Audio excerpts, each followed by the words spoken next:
If that's your journey, if you're running a brand or you're an entrepreneur and you're really trying to go out there and put in that hustle, you have to have it come out of your pores. You can't fake it, because when the times get tough, if you're faking it, it's going to expose you pretty quickly.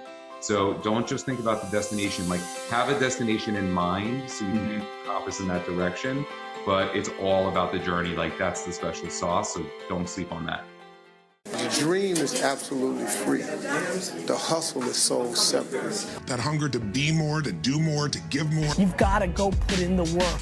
Success takes time. What do I want to do every day for the rest of my life? Do that. Brought to you by Mati Energy, it's The Healthy Hustle, a show where we interview today's movers and shakers, influencers, and entrepreneurs. Get an inside look into their stories and how they hustled to get to where they are today. Hustle is waking up one day, the day before you die, and realizing you gave it your all, emotionally and executionally, in theory and strategy and in execution.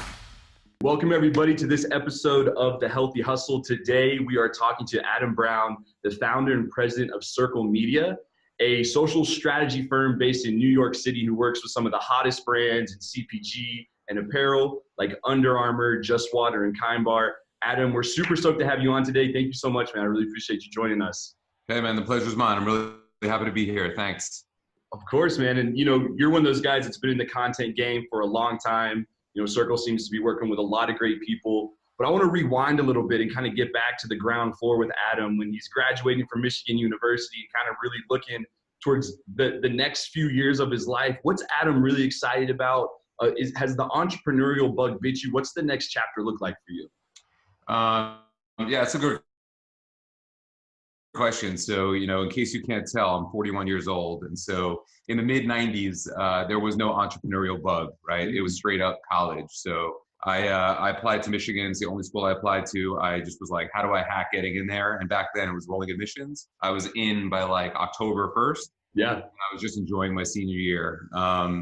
And it was during the dot-com boom that I was in college. So when I graduated, I came out in 1999, in the dot-com boom. Yeah. And so I went right in that space. I was all about it. I worked at 24/7 Media, and then I worked at go2.com, which was a pay-per-click search engine before Google even existed. Oh man. And I did that literally for a year and a half. And then in October of 2001, right after September 11th, I went into a total pivot, went into a new business with my brother. And right then and there, I knew I never really wanted to fully work for a company where I wasn't at least partially an owner. And literally since then, 2001, I've either owned part of or fully owned all the businesses I've been in. So probably around that time. Yeah. So what was that first business you and your brother joined in on? So my brother already had a business. He's about 9 years older than me, and it was in the mortgage industry, and definitely not an industry I wanted to get in at all. But I brought a lot of sales acumen and marketing experience from college and from my first few years to a sort of rough and tumble, sort of non-sophisticated industry. Yeah. And it was great. I ran sales and marketing. I did a large rebrand, and it was a consumer-facing residential loan business. Not super sexy, but taught me a lot. So you're working with your brother on this first venture. Like you said, it may not be the sexiest thing, but you got that entrepreneurial spirit within you. How did that change into, was Grub Life the next venture you got involved with after that?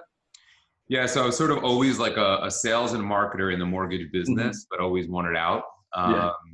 And in around 2009, 2010, I had the opportunity to pivot and apply some marketing skills to the game. And at that time, it was all about Groupon and Living Social. Those were the big, crazy businesses. And I was like, what if I took that model to college, right? And just pay $10 and get $20 worth of your favorite pizza place or skydiving or dry cleaning or whatever.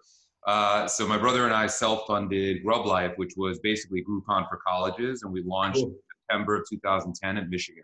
Yeah. So how was growing Grub Life? What were you learning along the way during that process? It was fun. I was visiting college campuses, really having a good time. And that was good. What I really learned was huge cash burn, very hard to infiltrate a college campus, kids are there either having fun or studying, and they definitely didn't want to hear me talking about, group buying. They were just trying to figure out how to get by, straight to beer money. But what I really learned during that time was I worked with small businesses, and those small businesses were, they were interested in group buying, but more than anything, they were like super, super, super interested in like social media.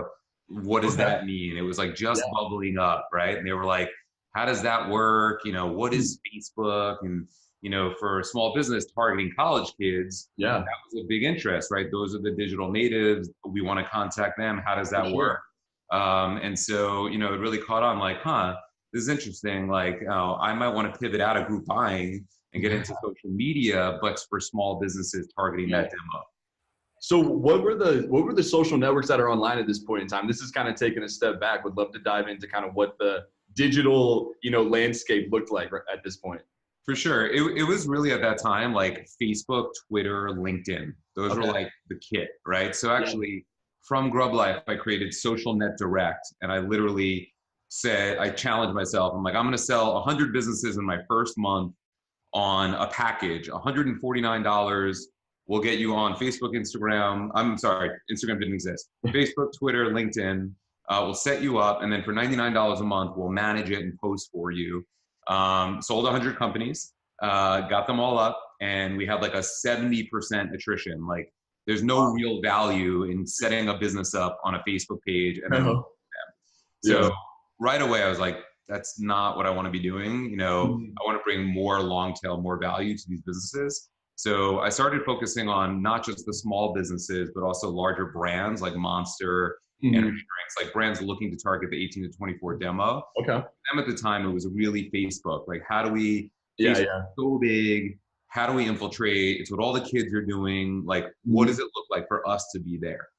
Where was MySpace in the equation at all in this time? This is like past, like this is after MySpace. So MySpace kind of died away, and then it's like Facebook's the kingpin here. Facebook was the king.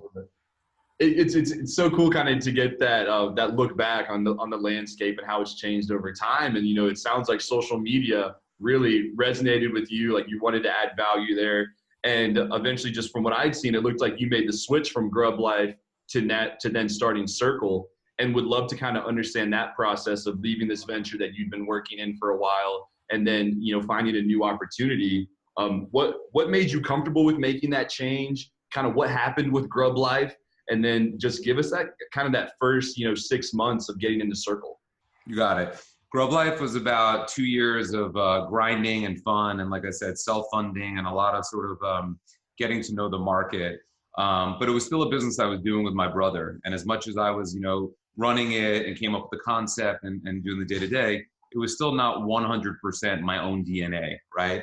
And so I decided, I really want to go out there and like create my own business. The good and bad is all came from this brain, and I want to live and die by my decisions. That I could build from scratch. Having learned from some of the scars I took along the way. And so I think it was January 2012. I was like, look, I'm going to pivot from Social Net Direct for like little small businesses, and I'm going to provide the same services for like small, either startup or early growth stage businesses, and focus there. A little bit higher retainers, a little bit more value. So for the first 6 months, it was just like me, right? So like 100%, cold calling, whether that be email or like literally like reaching out on Facebook and getting in touch with brands, referrals.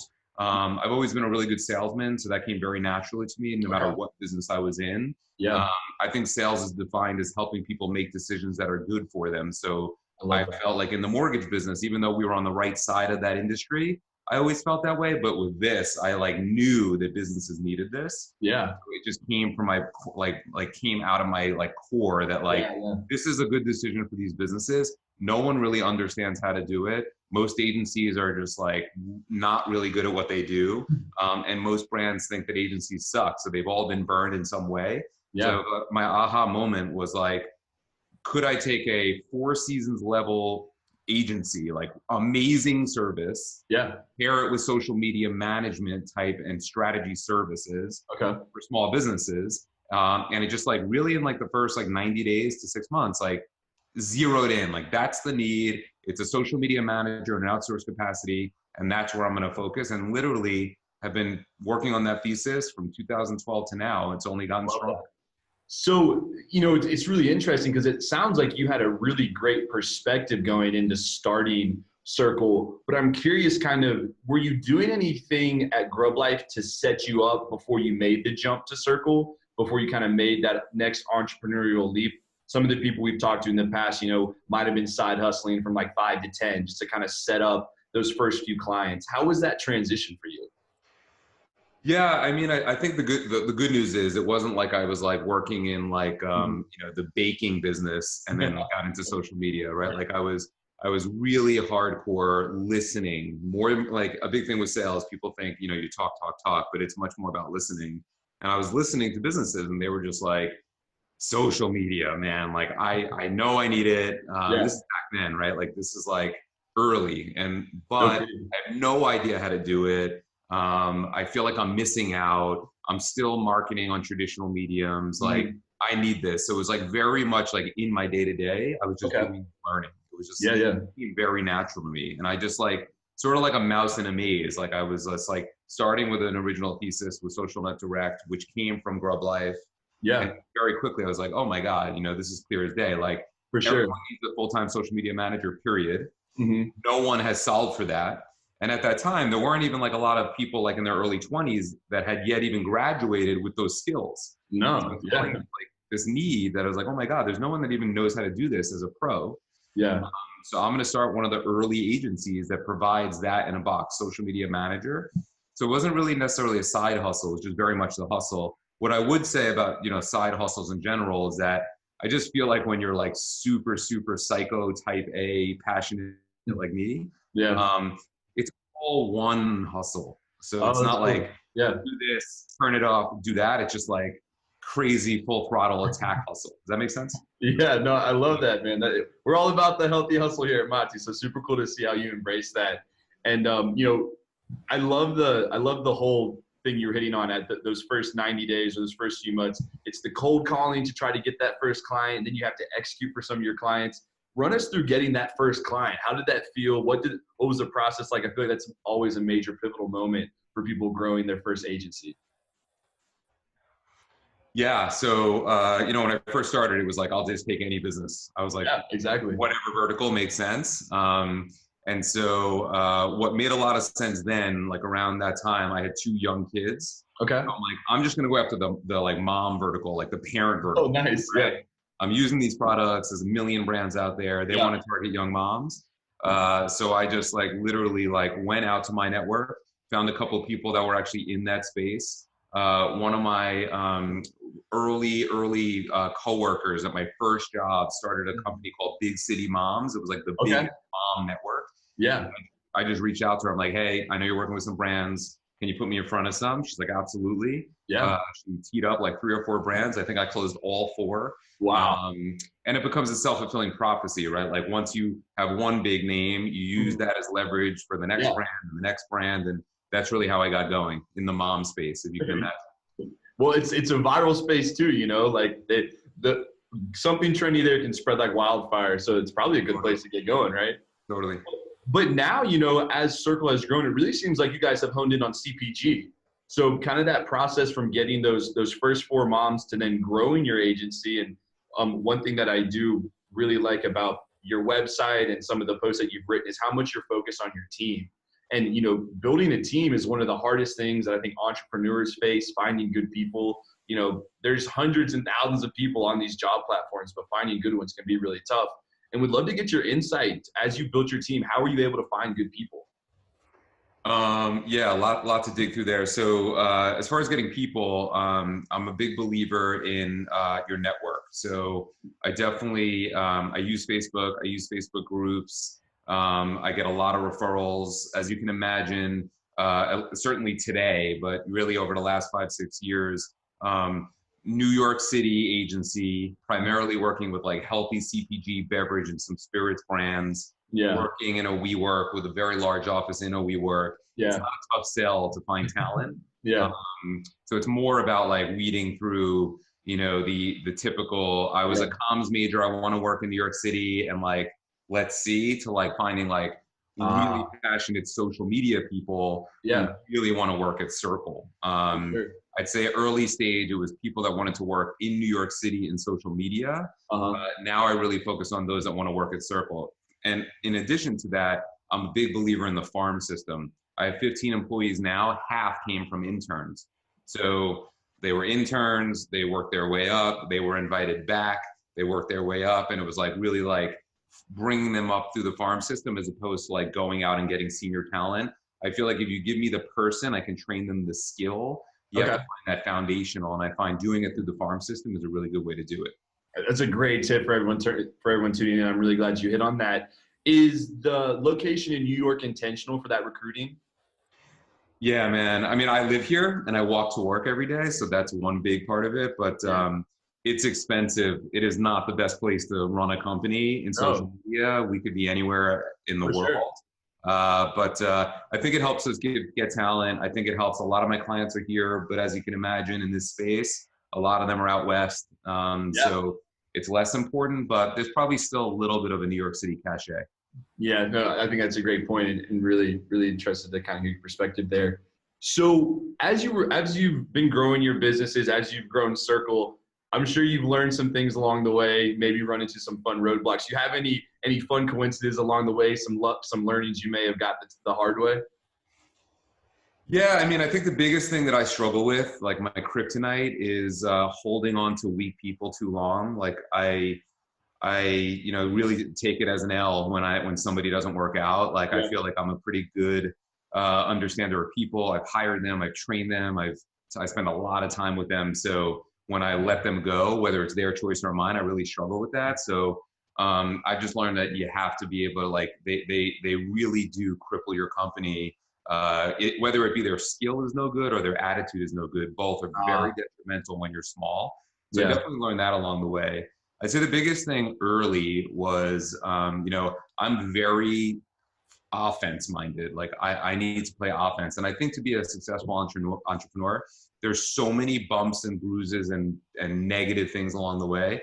You have to have a positive mindset. It's like Tom Brady style, like another Michigan guy. Like you have to be able to brush off that interception and go back and win the game. Yeah, That's really my mentality. And I think a lot of entrepreneurs I meet now haven't really experienced that yet. And I think you're going to see a lot of them disappear as a result.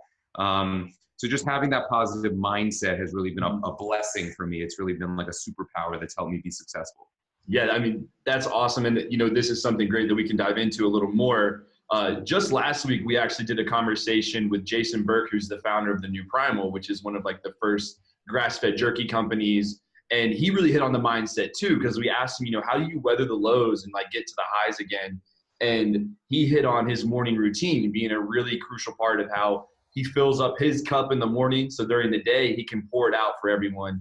And would love to hear, and I read a blog article from you about your morning routine, but I'm really curious, what advice do you have for other entrepreneurs to maintain that mindset? Yes, that's a great question. So I literally did a post on my own LinkedIn today about this topic, right? Oh, awesome. I put out a lot of positive energy, and, I do, gratitude journal, I do meditation, I walk to work, like I do all these things. And I actually had feedback from people being like, it seems like you have it all figured out. Like you're doing all these good things, and you're like listening to Tim Ferriss, and everything seems amazing, right? And I'm like, let's not get it twisted. Like it is hard. Like there's constantly people pulling from your bucket and taking from you. So it's a really astute observation that he gave you. Like you have to fill yourself up with positive energy and a positive attitude. You have to put your mindset in that good place. Otherwise you can't feel those things. Like it's going to be like mathematically a third of the time, there's going to be a disaster of some headache. A third of the time, it's going to be great. And that middle ground, that gray, I think is the big differentiator. So the only way to get there is to frame your mind and set your day, even set your workstation, like optimal playing conditions so that you can weather those storms. Without that, I think you really struggle. I love that. It can be just as much about your physical surroundings as your mental surroundings. I mean, that's a great. Totally. And, even in the healthy CPG space, I know you touched on that before, like I pivoted to a focus probably about a little over 2 years ago because again, just like going after the mom target when I had young kids, like these are the kind of brands that I eat, I consume, they're in my refrigerator, my pantry, like having them around, right? Like having things around that like keep your mindset straight, that give you optimal performance instead of like potato chips or something unhealthy. That in and of itself puts you in a position to like put out your best performance. And so I think a big reason why I focus on this category. And then I've seen the positive results of consuming these things on me and my team. So that's really helped us. I really don't feel like I can be really my best self and support brands if I don't really passionately believe in what they do and what they are. Okay. So this category is just one in the macro that I can get behind. Yeah. And so it really goes to that same point of like putting yourself in the position to be like optimal. For sure. I love that. And it's a special thing to be able to align the interest of your personal life with the interest of your business, right? And it's super unique that you've been able to do that. It's super inspiring, and I hope the people tuning in can get a little bit of that as well. And you had a great segue there about how you guys are working with a lot of the best brands in the health and wellness CPG category, and would love to take the next few minutes to talk through social media and CPG, right? The blend of the two. How can, a brand on the shelf just have a great experience digitally as well? And maybe you could share 3 to 5 best practices you think that entrepreneurs coming up in the CPG space could abide by. Where we're based in Durham, North Carolina, there's other great upstart companies. LO Raw is an example who's doing some energy bites. And I think our area kind of adopting CPG more and more would really benefit from a few tips from someone like yourself there. Totally. I have a lot of thoughts on this. I'll try to be short. So I think the biggest thing is like, acting in the now, right? So don't be romantic about what you did in the past. We talked earlier about like MySpace and early stage Facebook, like, things have changed. I think the big thing is, thinking about how and when and where and why you would use a platform now. So Facebook has a lot of usage. A lot of brands have abandoned Facebook. A lot of brands in this space are sleeping on Facebook. Big mistake. At scale, even if a third of Facebook's users were of value, it's still bigger than any other social network. So I think when people read headlines, they're oh, Facebook's dead. Kids are off of Facebook. Not true. Big mistake. And we actually learned some interesting data the other day. We have a brand that, your typical brand that's like a sugar-free indulgence, whatever. Okay. We were thinking it's all like, sub 25-year-old female yoga going girls. Like that's it, right? Yeah. But the reality is the data, once we did some A/B testing on Facebook, the data just told us that it was actually like males 55 and older. Wow. Like it's certainly not why the client made the product, but you know what? It makes sense. Like older men thinking about their weight, thinking about diabetes, thinking about heart disease, like a sugar-free healthy indulgence was good. And so don't get romantic about it. Like let the data tell you. And I think don't get too cute with it. Like use the Facebook and Instagram ads platform more than anything to tell you who you should be targeting. And sometimes you might be surprised by what that shows. That's awesome. Yeah. I also think like, don't, I think it's just a really bad idea to be single platform reliant. Like I think brands are thinking about Instagram right now and it's like, they don't learn, like they were all Facebook and then Facebook organic died and they freaked. Then, now they're all Instagram and stories and whatever. And they're like, oh, this is great, but it's going to change. Right. And so you have to be tasting, like you taste other platforms. And if you're a human, like just think, mobile, podcast, Instagram for sure, but like, does YouTube still have value? Like, don't sleep on it. Like, really, you have to really be diversifying your platform usage. And if you go too pigeonholed or too siloed, it's gonna be a big mistake for your brand, especially in this category. It's so crowded.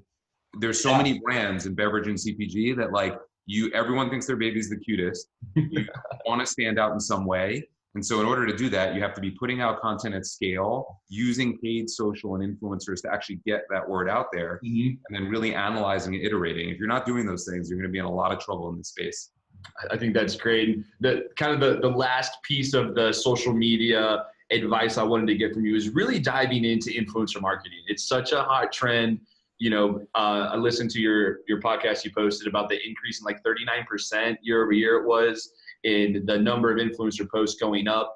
And, as a young CPG brand, it's really attractive to just put product in people's hands, right? Get it out, give it to as many people as you can.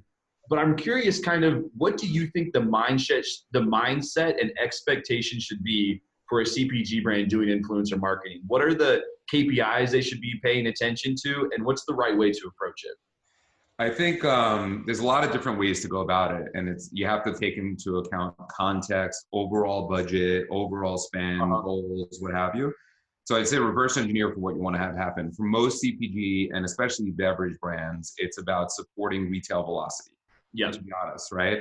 So actually, I think some brands make a mistake that they separate them. They're like, oh, okay, so there's social media. So we think the KPIs are Instagram follower growth and engagement, which they should not be, regardless of what's about to come out of my mouth. But they think it's that. And then separately, they have sales and they're landing new retailers and they're expanding regions. Those two need to be merged for sure. And I think a surefire way to support velocity is local niche micro influencers, literally nano influencers, like 1,000 influencer, 1,000 follower influencer in Kansas or in and around the major states that you just landed. Reach out to them directly through DM, like that's today's cold call, like, DM 20 people a day, that's 5 days a week, that's 100 people. You'll hear back from 20 to 30 people.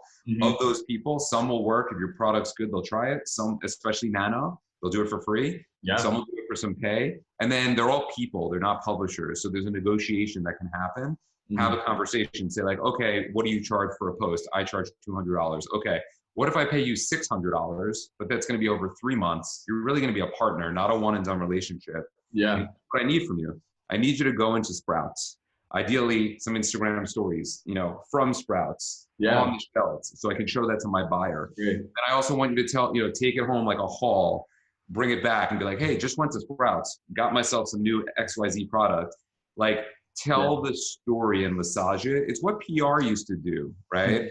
And I think a lot of brands have gotten away from PR, rightfully so, super overpriced for what it is. But a lot of the tenets of PR will reach out to somebody, they have a coveted good relationship, and they can ask for things like, hey, can you do X and Y and Z so I can show my client that you did that? That's awesome.